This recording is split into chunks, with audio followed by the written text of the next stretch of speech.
Sonte filloi numërimi mbrapsht i pastrimit të qytetit të Shkupit, i cili është mbytur nga mbeturinat në periudhën e fundit, ndërsa kryetari i qytetit, Orce Georgievski, siç paralajmëroi edhe në fushat, filloi aksionin 72 orësh për ta rikthyer higjienën në Shkup.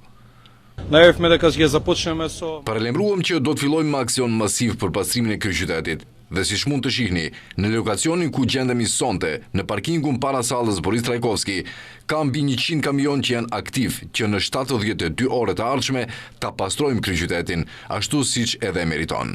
Po ashtu ka mbi 800 persona të cilët janë kyçur në këtë aktivitet.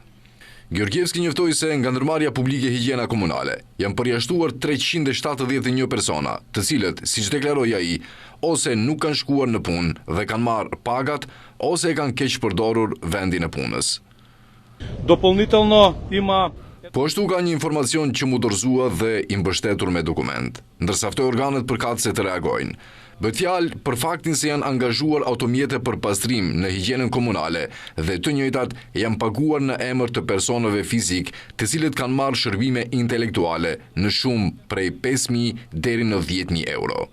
Se i përket pagave të vonuara për punonjësit në ndërmarrjet publike të qytetit, siç janë higjiena komunale, parqe dhe gjelbrime, si dhe deponia Trislla, Georgievski njoftoi se të gjitha pengesat janë kapërcyer dhe se të punësuarit së shpejti do t'i marrin pagat e tyre.